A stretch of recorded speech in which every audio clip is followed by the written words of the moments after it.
Bonjour à toutes, bonjour à tous, bienvenue sur Radio Côte d'Ivoire. Nous sommes numéro 1 sur l'info et le sport. Vous êtes dans C'est pas normal. 2 numéros, madame, monsieur, que nous mettons à votre disposition pour participer à cet espace qui vous est dédié. 27 20 21 44 48 27 20 24 27 87. Vous pourrez partager avec nous les difficultés que vous rencontrez chez vous. Vous pourrez dénoncer une situation qui vous déplaît. En tout cas, c'est à vous, c'est votre espace. On vous attend. Technique, Clémence Cole au standard et à la réalisation, Aïssata Koulibaly, votre Estella Soumo au micro. Notre premier intervenant nous appelle de Sanguiné, monsieur Konombrou. Bonjour. Bonjour, maman. On vous écoute, bienvenue. Oui, j'appelle pour... Bon, j'ai déjà appelé pour décrire un peu, bien parler un peu de notre situation au lycée moderne de Sanguiné. Lycée moderne de Sanguiné. Oui. Qu'est-ce qu'il se passe? Il y a un manque criard d'enseignants. D'accord. Il n'y a pas d'enseignants. Vraiment, les parents ont crié de jour à l'autre, ils ont supprimé les frais de COGEF. Oui. C'est vrai, mais la situation est très alarmante à notre niveau. Les années précédentes... allez-y. Les élèves de première et de terminale qui n'ont pas un seul professeur de philosophie. Les élèves de la 6e jusqu'en 4e qui n'ont pas de professeur de maths, anglais, comment on appelle, physique, chimie et j'en passe. Avant, on engageait des bénévoles. Et cette année, lorsqu'il n'y a pas de frais annexes, faut voir, on ne peut pas les engager. C'est sur quelle base ils vont engager ces bénévoles. Donc ces enfants-là sont sans professeur. D'accord. Le proviseur du lycée, comment il s'appelle? Monsieur Dagou. Il est nouvellement affecté. C'est cette année qu'il a été muté ici. Et il tombe dans pareille situation. Bon, le monsieur, il fait tout son effort, mais bon, il est... Je ne sais pas si je dois dire, il est... un peu timoré, il dit bon, il tombe dans une situation pareille. Oh, c'est un monsieur, je sens que il veut les résultats. D'accord. Sanguiné, on est où précisément? Sanguiné, on est dans Drainage de Mans. Voilà, on est à 26 km de Mans entre Mans et Danané. Est-ce que le drain de Mans est informé de la situation? Oui, le drain est informé, il est informé puisque c'est lui-même qui est venu investir le nouveau proviseur. Voilà, il est informé de cette situation. D'accord. Comme on le dit, on ne sait pas ce que l'éléphant a mangé et puis l'a grossi. Donc en parlant, il sait qu'un jour ça peut tomber là où il faut pour qu'on puisse avoir une satisfaction. D'accord, c'est une situation importante. S'il y a des professeurs qui manquent à l'appel, ce sera une formation incomplète. Donc on espère que monsieur le drain de Mans a vraiment bonne maîtrise de la situation et que quelque chose est en train d'être fait. Merci en tout cas de nous avoir appelés, partager avec nous cette situation et puis on croise les doigts pour vous. Bonne journée. Nous sommes ici à Abidjan, à Angré précisément. Monsieur Bamba Ahmed, bonjour. Bonjour madame. D'accord, on vous écoute. Oui, effectivement, la semaine qui est passée, j'ai critiqué concernant la commune là. Le même désordre d'arrêter là. Je vous entends difficilement. Prière, mieux vous exprimer. Oui, je disais. Oui. J'ai dit, la semaine qui est passée là. Oui. J'ai parlé de l'embouteillage qui se passe à Bobo. D'accord, l'embouteillage à Bobo. Oui, mais maintenant, le désordre même, c'est carrément. Comme avant. Aujourd'hui, devant la brigade de gendarmerie, il y a un marché qui est là-bas. Devant la brigade de gendarmerie d'Abobo. Oui, d'Abobo. D'accord. Tout le monde peut témoigner. Le soir, comme le matin. Mais imaginez devant une brigade de gendarmerie. Je touche du bois. Il s'agit de quel genre de désordre? Décrivez-nous un peu la situation pour qu'on puisse comprendre. Il y a un marché qui est créé là-bas. Il y a un marché là-bas, matin et le soir. D'accord. D'accord. Oui.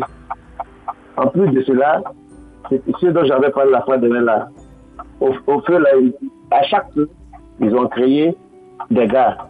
Des taxis. Donc ça fait qu'il y a l'embouteillage. À chaque feu tricolore. Hein. Oui, à chaque feu tricolore, à partir de Anador. Lorsque vous arrivez au niveau du rond-point même, d'accord. Ça commence. D'accord. Mais écoutez, vous dites que c'est donc en face de c'est devant la brigade de gendarmerie. Donc on ose croire que ces forces de l'ordre voient les choses et qu'ils vont certainement prendre des mesures. Mais ça parce que c'est un moment. C'est pas maintenant. Excusez-moi, au temps de M. Abel Bakayoko, on les avait dégagés. Et ils sont revenus. Mais imagine s'il y a un problème là, si la gendarmerie doit intervenir, il y a un truc comme ça là. Quand c'est pas, c'est le résultat. D'accord. D'accord. En fait, le souci, c'est que vous dites que c'est devant la brigade de gendarmerie. Bon, à ce niveau-là, je ne saurais plus trop quoi dire. Sinon, si c'était pas le cas, je vous aurais dit peut-être de faire un tour les voir et attirer leur attention. Peut-être qu'ils savent ou pas. Mais il se trouve que c'est donc au nez et à la barbe même des gendarmes. La police municipale d'Abobo fait quoi? C'est ce que je vous disais la fois dernière. Ils sont là, ils ne font absolument rien. D'accord. Ils sont assis devant la mairie du matin au soir. D'accord. Alors, d'accord. Je ne dirai pas les choses comme ça. Ils sont assis, ils ne font rien. Ils ont tout un programme d'activité. Certainement qu'ils sont en train de prendre des mesures. Donc, selon vos dires, il y a un véritable désordre à Bobo devant la brigade de gendarmerie et jusque-là, rien n'est fait. Donc, certainement que votre appel va activer les choses. D'accord? Merci en tout cas de nous avoir contactés. Ça me fait 20 ans, hein? 20 ans à Bobo. 20 ans à Bobo, d'accord. En tout cas, merci beaucoup. Merci beaucoup. Et puis, bon courage là-bas, en espérant que rapidement la situation change pour le bonheur des usagers, des populations et tout. Monsieur Kanga Alexandre, bonjour. Bonjour, madame. Vous êtes dans le Béquet, précisément à Boaké. Oui. C'est quoi le souci avec l'électricité? Eh bien, merci beaucoup, madame. En fait, je suis en service dans une localité de la sous-région de Boaké, précisément à Yangapou. Oui, au début 2018, les agents de l'EP sont allés pour voir l'électrification des villages. Ils ont dit que les villages remplissent les conditions.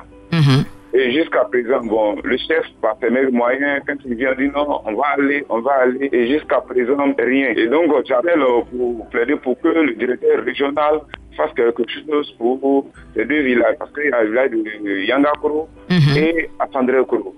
D'accord. Yandakro et Assandré-Kro.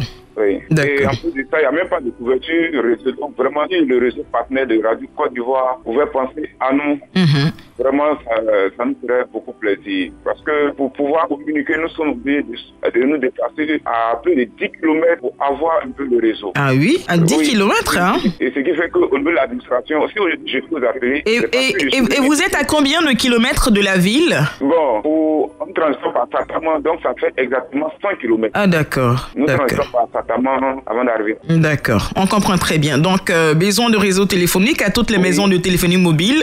Merci de faire un tour à Yangakro et à Assandré-Kro. Oui. D'accord. Il n'y a même pas de route. Et de route également. Ouh là là. D'accord. Oh oui, vraiment, madame, je vous dis que c'est une zone pourvoyeuse de produits agricoles. D'accord, d'accord. Malheureusement, bon. On comprend. Et on espère que votre message a été bien entendu par qui de droit. D'accord. Bon courage. Merci. Et merci de rester sur Radio Côte d'Ivoire. Monsieur Koulibaly Mamadou, bonjour. Bonjour. Vous êtes à Manabri. Oui, c'est Manabri. Le vrai nom du village, c'est pas le village de Ouattara. J'ai pas compris, mais bon, on poursuit. Séguéla, on vous écoute. Oui, madame, moi, chez nous, c'est pas normal, c'est le problème de vaccination de Golonasi. J'ai pas compris. Nous faisons vaccination Golonasi, là. Vaccination... Ah d'accord, oui, si bien saisi. Voilà. Les vaccins contre la Covid, oui. Non, mais on se comprend très bien, ne vous inquiétez pas. Voilà, donc chaque fois on entend 12 des années à l'aéroport, et on n'arrive pas chez nous. On va faire, on fait voyager, on ne peut pas trouver là. Comment on fait ça là? À 12, chaque fois, combien de 12 des années à l'aéroport, combien de 12 des années? Bon, est-ce que vous avez fait un tour dans vos centres de santé pour vous renseigner? Certainement qu'il doit avoir tout un dispositif qui a été mis en place pour vous vacciner. Tout le pays est en train de se faire vacciner. Donc, c'est sûr que vous avez certainement des doses qui vous ont été envoyées. Donc, c'est à vous de faire le déplacement. Vous êtes dans un village. Donc, allez voir dans la sous-préfecture. On a fait une fois ça. Vous avez fait la première dose? Oui, on a fait ça. Ah, mais vous avez fait la première dose où? Dans notre village. Dans quel village? Manabri. Ouais, à la santé là-bas. Ah, mais monsieur Koulibaly Mamadou, vous venez de dire que vous entendez parler des doses de vaccins qui arrivent et vous n'avez pas d'informations et tout. Pourtant, vous avez fait la première dose. Donc, retournez, on vous a donné un rendez-vous, non? Voilà. Voilà, donc vous attendez que le rendez-vous arrive pour aller faire votre dose? Ah, mais moi, mon rendez-vous est passé où? Et vous n'avez pas pu faire la dose? Non, on a fait premier, deuxième passé, troisième passé. Attention, il n'y a que 2 doses, il n'y a pas 3 doses. Ah, je dis que ça fait 3 fois. Oh là là.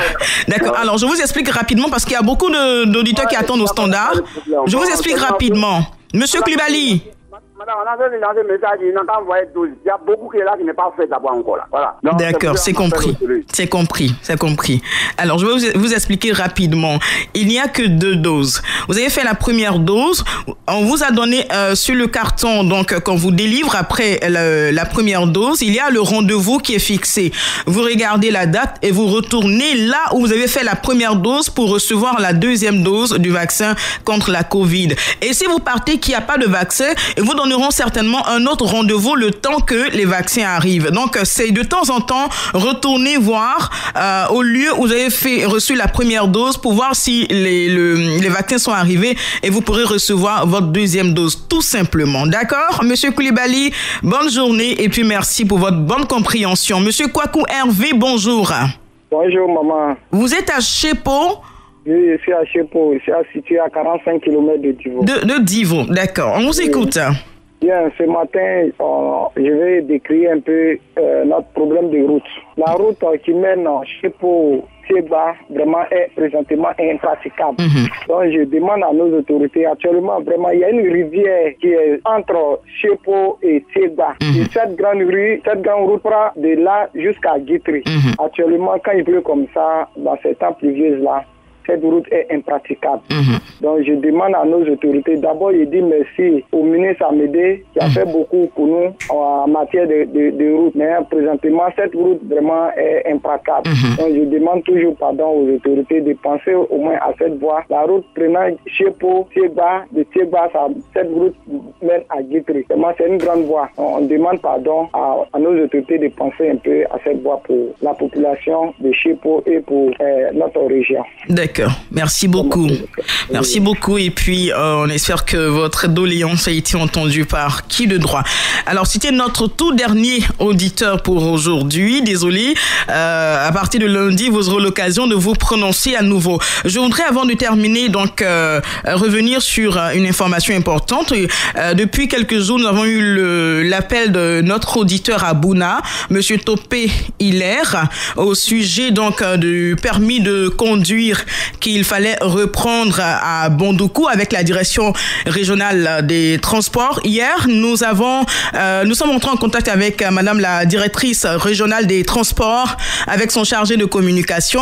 On est en train de recouper certains éléments et d'ici la semaine prochaine, nous pourrons vous donner des informations claires pour vous aider, très cher Topé Hilaire, vous et tous ceux qui sont dans la situation. Merci beaucoup. C'est pas normal pour aujourd'hui, c'est terminé. Merci à tous nos intervenants. Bon courage et puis restez sur Radio Côte d'Ivoire. La technique, c'était l'affaire de Clémence Cole, au standard et à la réalisation Aïssata Koulibaly. Votre Estelle Assoumou était au micro. Madame, messieurs, restez sur Radio Côte d'Ivoire. Radio Côte d'Ivoire, Abidjan 88.fr.